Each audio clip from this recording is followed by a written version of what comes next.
আজ বুধবার 25 আগস্ট 10 ভাদ্র এবং ফার্সি 3 শাহরিবার। রেডিও তেহরানের সান্ধ্য অধিবেশনের বাংলা অনুষ্ঠানে আপনাদের সবাইকে স্বাগত জানাচ্ছি। আমি বাবুল আখতার। এই অনুষ্ঠান প্রচারিত হচ্ছে বাংলাদেশ ও ভারতে শর্টওয়েভ 25 মিটার ব্যান্ডে 11,600 কিলোহার্টসে এবং সৌদি আরবে শর্টওয়েভ 31 মিটার ব্যান্ডে 9,870 কিলোহার্টসে। ইন্টারনেটে আমাদের অনুষ্ঠান শোনার জন্য এবং ওয়েবসাইট ভিজিট করার জন্য লগ ইন করুন এই ঠিকানায় parstoday.com/bn। ফেসবুকে সরাসরি শুনতে পাবেন এই ঠিকানায় facebook.com/radio tehran bn। এবারে আজকের অনুষ্ঠান সূচি জানিয়ে দিচ্ছি। শুরুতেই থাকছে বিশ্ব সংবাদ। এতে থাকবে ঢাকা ও কলকাতা থেকে আমাদের সংবাদদাতাদের পাঠানো দুটি রিপোর্ট। এরপর সংবাদ ভাষ্যের অনুষ্ঠান দৃষ্টিপাতে রয়েছে আঞ্চলিক ও আন্তর্জাতিক অঙ্গনে প্রভাব বিস্তারে ইরান রাশিয়া সহযোগিতার গুরুত্ব নিয়ে আমাদের ভাষ্যকারের একটি পর্যালোচনা। এছাড়া মিয়ানমার থেকে বাংলাদেশে পালিয়ে আসা রোহিঙ্গা মুসলমানদের আশ্রয় নেবার 4 বছর পূর্ণ হচ্ছে আজ। এ সম্পর্কে ঢাকা থেকে আমাদের প্রতিনিধি আব্দুর রহমান খানের একটি প্রতিবেদন। দৃষ্টিপাতের পর থাকবে স্বাস্থ্য ও চিকিৎসা বিষয়ক আলোচনা, স্বাস্থ্য কথা, নিয়মিত পরিবেশনা, কথাবার্তার পর প্রান্তিক আয়োজনে রয়েছে কোরআনের আলো। সব শেষে সংক্ষিপ্ত সংবাদ। তবে সব কিছুর আগে সর্বশেষ বিশ্ব সংবাদ।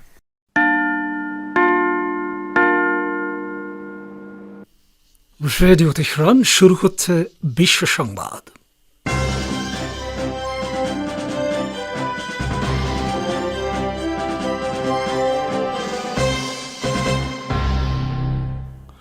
সংবাদ শিরোনাম।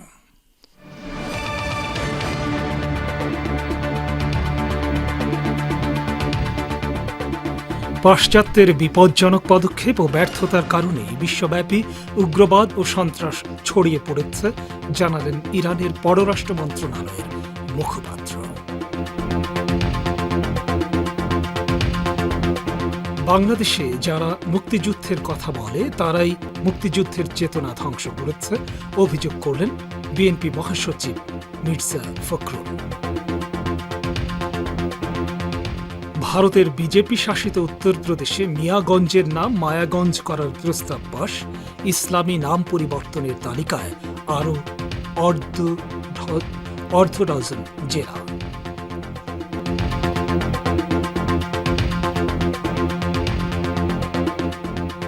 এবং তালেবান নেতা মোল্লা বারাদারের সঙ্গে গোপনে সাক্ষাৎ করলেন সিআইএ প্রধান বার্নস। মার্কিন সেনাদের সরিয়ে নেয়ার সময়সীমা বাড়ানোর আর্জি।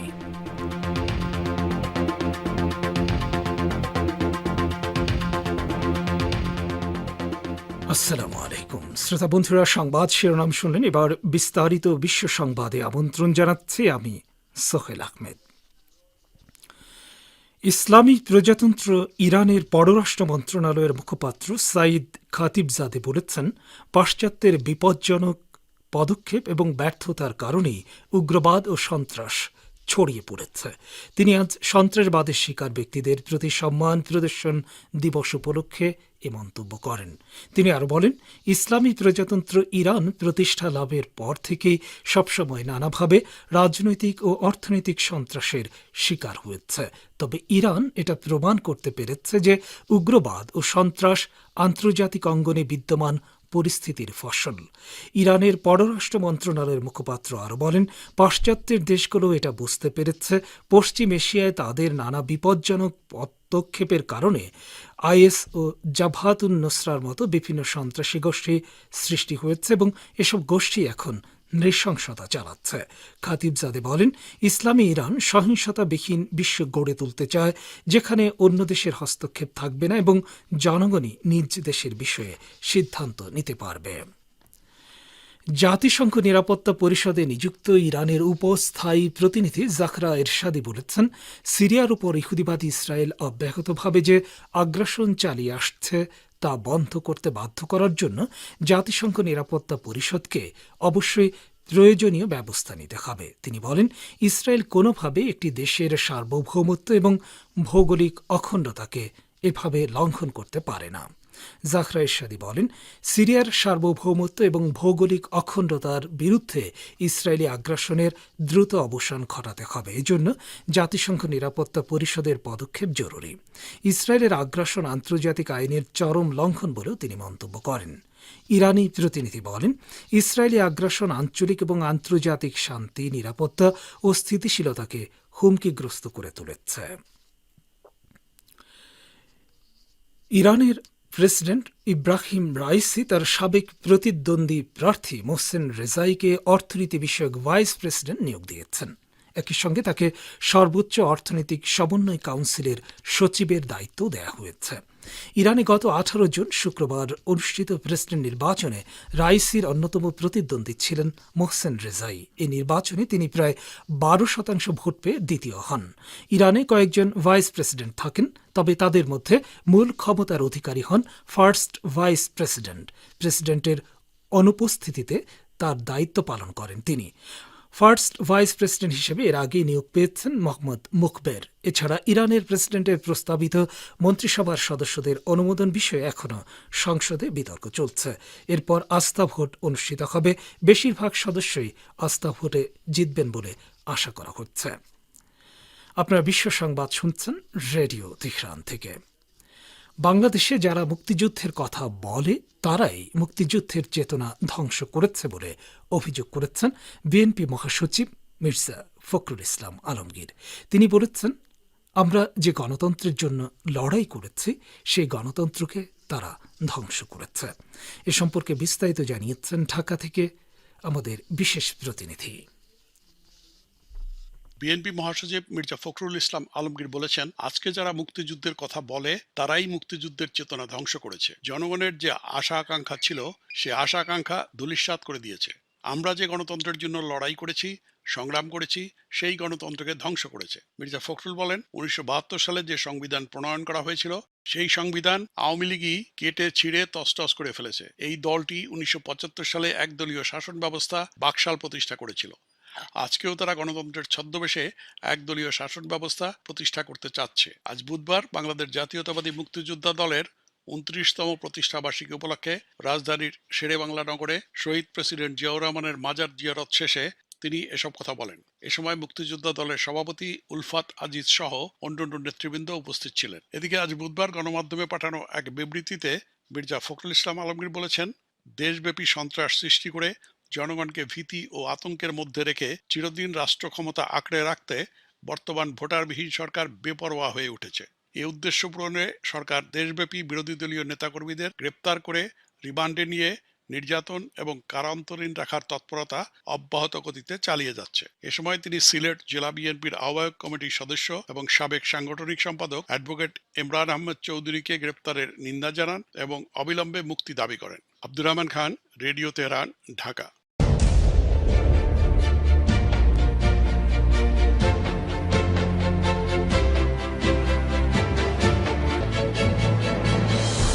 রেডিও তেহরান, খবরের সঙ্গে 24 ঘন্টা।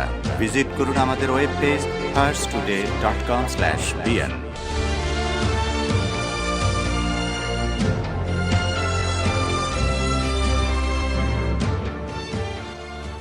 ফিরছি সংবাদে। ভারতের বিজেপি শাসিত উত্তরপ্রদেশে মিয়াগঞ্জের নাম মায়াগঞ্জ করার প্রস্তাব পাশ হয়েছে। জেলা প্রশাসক রবীন্দ্র কুমার এই প্রস্তাবটি রাজ্য সরকারের কাছে পাঠিয়ে দিয়েছেন। প্রথমে মিয়াগঞ্জ ব্লকে অনুষ্ঠিত গ্রাম পঞ্চায়েতের উন্মুক্ত সভায় মিয়াগঞ্জের নাম পরিবর্তন করে মায়াগঞ্জ করার প্রস্তাব পাশ হয়। ওই সভার পর সমষ্টি উন্নয়ন কর্মকর্তা তার প্রতিবেদন তহসিলকে পাঠান। উত্তরপ্রদেশে যোগী আদিত্যনাথ সরকার ক্ষমতা বছরে ইলাহাবাদের নাম পরিবর্তন করে প্রয়াগরাজ এবং ফৈজাবাদের নাম পরিবর্তন করে অযোধ্যা করা হয়েছে। একই সঙ্গে মুঘল সরাই স্টেশনের নাম পরিবর্তন করে দীনদয়াল উপাধ্যায় স্টেশন করা হয়েছে। বর্তমানে নাম পরিবর্তনের তালিকায় আধা ডজনেরও বেশি জেলা অন্তর্ভুক্ত রয়েছে। এই লাইনে মুজাফফরনগরের নাম পরিবর্তন করে লক্ষ্মীনগর, মির্জাপুরকে বিন্ধ্যধাম এবং গাজীপুরকে গাধীপুরী করার দাবি উঠেছে। ভারতে বিতর্কিত সংশোধিত নাগরিকত্ব আইন প্রয়োগ করা হলে দেশটিতে বসবাসরত আফগান নাগরিকরা চরম বিপাকে পড়বেন বলে জানিয়েছেন। তালেবান গোটা আফগানিস্তানের নিয়ন্ত্রণ গ্রহণ করার পর ভারতে বসবাসরত আফগানরা গত এক সপ্তাহ ধরে বিভিন্ন দপ্তর ও দূতাবাসে ধর্ণা দিচ্ছেন। বিস্তারিত জানিয়েছেন কলকাতা থেকে আমাদের সংবাদদাতা। আফগানিস্তান তালেবান দখল করার পরে ভারতে বসবাসরত আফগানরা উদ্বিগ্ন হয়ে পড়েছেন। গত এক সপ্তাহ ধরে তারা বিভিন্ন দপ্তর ও দূতাবাসে ঘুরে বেড়াচ্ছেন। তারা একটি দ্বৈত চ্যালেঞ্জের মুখোমুখি বলে মনে করছেন। একদিকে আফগানিস্তানের অবস্থা খুবই খারাপ, অন্যদিকে ভারতে তারা সংশোধিত নাগরিকত্ব আইন অর্থাৎ সিএএ বা ক্যাকে ভয় পাচ্ছেন। যদি সিএএ প্রয়োগ করা হয় তাহলে তারা নাগরিকত্ব পাবে না। এমন পরিস্থিতিতে এখানে বসবাসকারী ২১,০০০-এরও বেশি আফগান শরণার্থীর সামনে সংকট দেখা দেবে। গত সোমবার কয়েকশো আফগান দিল্লিতে জাতিসংঘের শরণার্থী বিষয়ক হাই কমিশনার ইউএনএইচসিআর এর কার্যালয়ের সামনে বিক্ষোভ প্রদর্শন করেন এবং শরণার্থী কার্ডের দাবি জানান যাতে তারা অন্যান্য দেশের নাগরিকত্ব পান। আফগান শরণার্থী সংস্থার ভারতের প্রধান আহমেদ জিয়াগনি বলেন, এখানে প্রায় ২১,০০০ আফগান শরণার্থী বাস করে। তাদের অধিকাংশই দিল্লিতে থাকেন। দিল্লি ছাড়াও হায়দ্রাবাদ ও পুনেতেও তাদের সংখ্যা ভালো। এই ২১,০০০ শরণার্থীর মধ্যে মাত্র ৭,০০০ মানুষ ইউএনএইচসিআর কার্ডধারী। বাকিদের শুধুমাত্র ব্লু কার্ড আছে, যা গুরুত্বপূর্ণ নয়। এই মুহূর্তে আমাদের প্রথম প্রয়োজন হলো ভারত সরকার আমাদের স্টে ভিসা প্রদান করে তার সময়সীমা বাড়িয়ে দিক। সিএএ আসার আগে আমরা আশা করেছিলাম যে আমরা সময়ের সাথে ভারতে বসতি স্থাপন করব, কিন্তু এখন আমাদের সেই আশাও ভেঙে গেছে। অনেক দেশ শরণার্থীদের তাদের নাগরিকত্ব দেয়, কিন্তু এর জন্য ইউএনএইচসিআর এর কাছ থেকে সমর্থনের চিঠি প্রয়োজন, যা আমরা দাবি করছি। সম্প্রতি ভারত সরকার শরণার্থী ইস্যুতে সিএএ আইন প্রণয়ন করেছে, যার বিধি এখনও তৈরি হয়নি, কিন্তু ওই আইনে নাগরিকত্ব প্রদানের ক্ষেত্রে ধর্মকে ভিত্তি করা হয়েছে। Abdul Hakim, radio Tehran, Kolkata. বলছিলেন কলকাতা থেকে আমাদের সংবাদদাতা। মার্কিন গোয়েন্দা সংস্থা সিআইএর পরিচালক উইলিয়াম বার্নস আফগানিস্তানের রাজধানী কাবুলে গোপনে তালেবান নেতা মোল্লা আব্দুল গনি বারাদারের সঙ্গে সাক্ষাৎ করেছেন বলে খবর দিয়েছে মার্কিন দৈনিক ওয়াশিংটন পোস্ট। দৈনিকটি জানিয়েছে, সোমবার কাবুলে এ সাক্ষাৎ অনুষ্ঠিত হয়। তালেবান কাবুলের নিয়ন্ত্রণ গ্রহণ করার পর এই প্রথম মার্কিন প্রেসিডেন্ট জো বাইডেনের মন্ত্রিসভার কোনো সদস্য কোনো শীর্ষস্থানীয় তালেবান নেতার সঙ্গে সাক্ষাৎ করলেন। এমন সময় তালেবান নেতার সঙ্গে সিআইএ প্রধানের সাক্ষাতের খবর প্রকাশিত হল, যখন পশ্চিমা দেশগুলোর নাগরিকদের আফগানিস্তান থেকে সরিয়ে নেওয়ার জন্য আমেরিকা সহ পশ্চিমা দেশগুলো দিনরাত কাজ করে যাচ্ছে। তালেবান হুঁশিয়ারি উচ্চারণ করে বলেছে, আগামী ৩১ আগস্টের নির্ধারিত তারিখের মধ্যে পশ্চিমা দেশগুলোকে তাদের নাগরিকদের সরিয়ে নিতে হবে এবং এই সময়সীমা বাড়ানো হবে না। ওয়াশিংটন পোস্ট মনে করছে, ওই সময়সীমা বাড়ানোর আর্জি নিয়েই উইলিয়াম বার্নস মোল্লা আব্দুল গনি বারাদারের শরণাপন্ন হয়েছিলেন। আফগান নাগরিকদের দেশ ত্যাগ করে পশ্চিমা দেশগুলোতে চলে যেতে উৎসাহ না দেওয়ার জন্য আমেরিকাকে সতর্ক করেছে তালেবান। এই গোষ্ঠীর মুখপাত্র মঙ্গলবার রাতে তার দ্বিতীয় সংবাদ সম্মেলনে এই হুঁশিয়ারি উচ্চারণ করেন।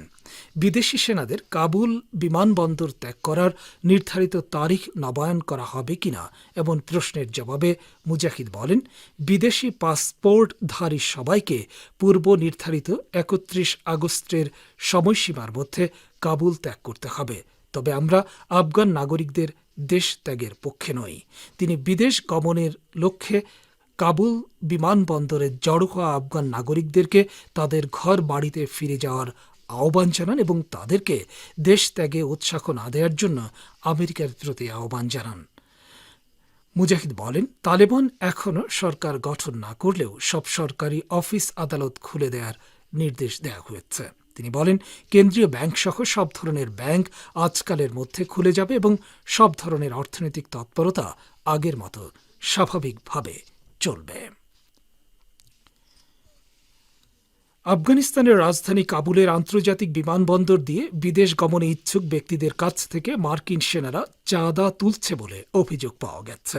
গত ১৫ আগস্ট তালেবান কাবুলের নিয়ন্ত্রণ গ্রহণ করার পর কিছু আফগান নাগরিকের মধ্যে দেশ ত্যাগের হিড়িক পড়ে যায়। এই সুযোগে বিমানবন্দরে মোতায়েন সন্ত্রাসী মার্কিন সেনারা আফগান নাগরিকদের কাছ থেকে জোরপূর্বক অর্থ আদায় করে নিচ্ছে।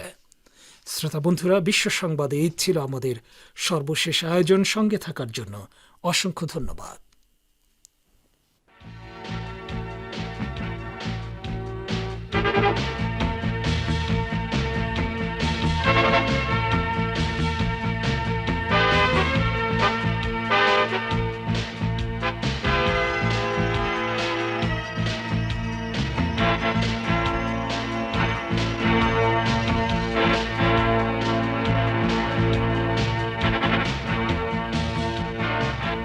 বিশ্ব সংবাদ শুনলেন রেডিও তেহরান থেকে। অনুষ্ঠানের এ পর্যায়ে আপনাদের সঙ্গে যোগ দিচ্ছি আমি বাবুল আখতার। শ্রোতা বন্ধুরা, আমন্ত্রণ জানাচ্ছি সংবাদ ভাষ্যের অনুষ্ঠান দৃষ্টিপাতে। ইরানের প্রতিরক্ষা মন্ত্রণালয়ের উপসমন্বয়কারী ব্রিগেডিয়ার জেনারেল সৈয়দ শাবানিয়ান বলেছেন, রুশ ফেডারেশনের সঙ্গে ইরানের সহযোগিতা ও সম্পর্ক সাম্প্রতিক বছরগুলোতে কাঙ্ক্ষিত মাত্রায় উন্নীত হয়েছে। প্রতিরক্ষা ক্ষেত্রে ইরান ও রাশিয়ার সহযোগিতার গুরুত্ব সম্পর্কে এখন রয়েছে আমাদের ভাষ্যকারের একটি পর্যালোচনা। পরে শোনাচ্ছেন সহকর্মী রোয়েজাওয়ান হোসেন। আফগানিস্তান সহ মধ্য এশিয়া ও পশ্চিম এশিয়ার বিভিন্ন সমস্যা সমাধান এবং আঞ্চলিক শান্তি ও স্থিতিশীলতা প্রতিষ্ঠার জন্য মধ্য এশিয়ার দেশগুলোর উপস্থিতিতে মস্কো তেহরান যৌথ সহযোগিতার ক্ষেত্রে নয়া অধ্যায়ের সূচনা। আন্তর্জাতিক প্রযুক্তি ও সামরিক প্রতিযোগিতা ও প্রদর্শনীতে ইরানের প্রতিনিধি দলের প্রধান ব্রিগেডিয়ার জেনারেল সাইদ শাবানিয়ান বলেছেন, রুশ ফেডারেশনের সঙ্গে ইরানের সহযোগিতা ও সম্পর্ক সাম্প্রতিক বছরগুলোতে কাঙ্ক্ষিত মাত্রায় উন্নীত হয়েছে। তিনি বলেন, দ্বিপক্ষীয় ঘনিষ্ঠ সহযোগিতার আওতায় আঞ্চলিক ও আন্তর্জাতিক অঙ্গনে তারা প্রভাবশালী ভূমিকা রাখতে পারে।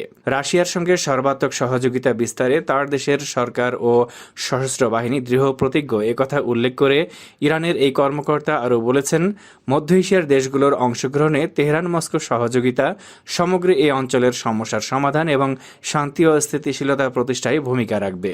ইরানের প্রতিরক্ষা মন্ত্রণালয়ের উপসমন্বয়কারী এমন সময় এ বক্তব্য দিলেন যখন পারস্য উপসাগরে চলতি বছর শেষের দিকে আগামী বছরের প্রথম দিকে ইরান, রাশিয়া ও চীনের মধ্যে যৌথ নৌমহড়া অনুষ্ঠিত হবে বলে ইরান ও রুশ কর্মকর্তারা জানিয়েছেন।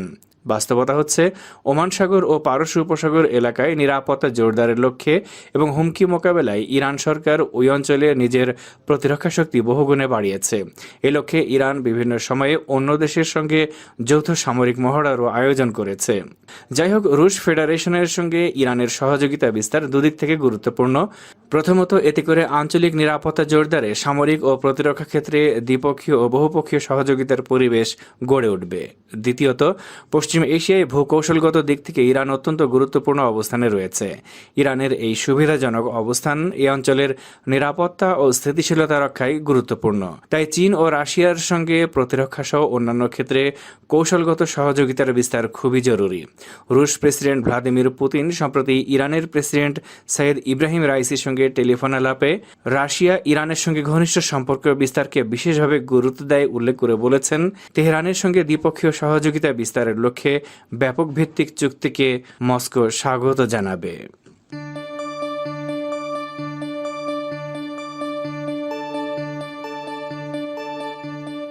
আপনারা রেডিও তেহরানের অনুষ্ঠান শুনছেন সরাসরি তেহরান স্টুডিও থেকে। ইন্টারনেটে আমাদের অনুষ্ঠান প্রতিদিন শুনুন এই ঠিকানায় parstoday.com/bn। ফেসবুক লাইভে যোগ দিন এই ঠিকানায় facebook.com/রেডিও তেহরান bn। আমাদের কাছে ইমেল করার ঠিকানা radioteheran1982@gmail.com। দৃষ্টিপাত এবার মিয়ানমার প্রসঙ্গ। সরকারি বাহিনীর গণহত্যা ও ব্যাপক নির্যাতনের মুখে মিয়ানমার থেকে বাস্তুচ্যুত হয়ে কয়েক লক্ষ রোহিঙ্গা বাংলাদেশে আশ্রয় নেবার 4 বছর পূর্ণ হচ্ছে আজ। বর্তমানে 11 লাখের বেশি রোহিঙ্গা উখিয়া টেকনাফের 30টির বেশি অস্থায়ী ক্যাম্পে মানবেতর জীবনযাপন করছে। এ সম্পর্কে প্রতিবেদন পাঠিয়েছেন ঢাকা থেকে আমাদের বিশেষ প্রতিনিধি। মিয়ানমারের মুসলিম অধ্যুষিত রাখাইন প্রদেশে সরকারি বাহিনীর গণহত্যা এবং ব্যাপক নির্যাতনের মুখে মিয়ানমার থেকে বাস্তুচ্যুত হয়ে কয়েক লক্ষ রোহিঙ্গাদের বাংলাদেশে আশ্রয় নেবার 4 বছর পূর্ণ হচ্ছে আজ।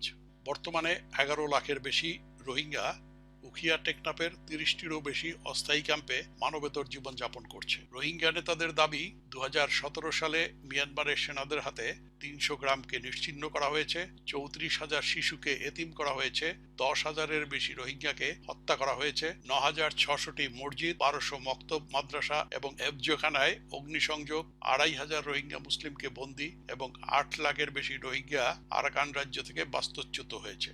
আন্তর্জাতিক পর্যায়ে এ নিয়ে নানা দেন দরবার, কূটনৈতিক তৎপরতা, এমনকি দ্বিপাক্ষিক চুক্তি স্বাক্ষর হবার পরও গত 4 বছরে একজন রোহিঙ্গাকেও ফেরত নেয়নি মিয়ানমার। রোহিঙ্গারা তাদের নাগরিকত্ব প্রদান, জমি জমা ফেরত, সেনাদের বিচারের মুখোমুখি সহ 6টি দাবি জানিয়ে আসছে। সম্মানজনকভাবে এবং নিরাপত্তার সাথে নিজ বাসভূমে বসবাসের অধিকার নিশ্চিত না হওয়া পর্যন্ত একজন রোহিঙ্গাও স্বদেশে ফিরতে রাজি নয়। এ প্রসঙ্গে রোহিঙ্গা এডুকেশন ডেভেলপমেন্ট প্রোগ্রাম এর সাধারণ সম্পাদক জয়নুল আবেদিন রেডিও তেহরানকে জানান, 25 আগস্ট তাদেরকে যে নির্মম নির্যাতন, হত্যা, জুলুম অত্যাচার, গ্রাম ঘরবাড়ি জ্বালিয়ে দেওয়া, নারীদের জুলুম অত্যাচার করা, রেপ করা, সম্পত্তি লুট করা, এগুলো কিন্তু 25 আগস্ট শুরু হয়েছে। এই জন্য তারা এই দিনটাকে জেনোসাইড ডে হিসাবে পালন করে। কিন্তু তারা বাংলাদেশে আসছে 4 বছর, এর মধ্যে তাদের কোনো উন্নতি হয়েছে বলে আমার মনে হয় না। আশা ছিল তাদের মিয়ানমারে এটা তাদের কিছু অর্জন করে ফেরত যাবে, এ ধরনের কোনো আলো এ পর্যন্ত দেখা যায়নি। কিন্তু বাংলাদেশ সরকার বারবার তাদেরকে তার সম্মানজনক, তার স্থায়ী একটা সমাধান নিয়ে যেটা ফেরত দেওয়ার চেষ্টা করতেছে, এটা কিন্তু বাংলাদেশ কোনো সফল হয় না এ পর্যন্ত। এদিকে আজ 25 আগস্টকে গণহত্যা দিবস হিসেবে ঘোষণা দিয়েছে রোহিঙ্গারা। ঘোষণা দেবার পর প্রথম দিকে 2 বছর বিক্ষোভ আর জনসমাবেশ করতে পারলেও এবছর করোনাজনিত কারণে এবং সরকারের বিধিনিষেধ থাকায় জনসমাবেশ এড়িয়ে মসজিদে মসজিদে নামাজ এবং বিশেষ দোয়ার কর্মসূচি নেওয়া হয়েছে। তবে যে কোনো অপ্রীতিকর ঘটনা এড়াতে এবং আইন শৃঙ্খলা রক্ষায় রোহিঙ্গা ক্যাম্পে আর্মড পুলিশ ব্যাটালিয়নের সদস্যরা প্রতিটি পয়েন্টে নিয়োজিত রয়েছে। ক্যাম্পের অভ্যন্তরে টহল জোরদার করা হয়েছে। Abdur Rahman Khan, Radio Tehran, Dhaka. প্রতিবেদনটি শুনলেন, আর এরই মধ্য দিয়ে শেষ হলো সংবাদ ভাষ্যের অনুষ্ঠান দৃষ্টিপাত। এখন রয়েছে স্বাস্থ্য ও চিকিৎসা বিষয়ক আলোচনা, স্বাস্থ্য কথা।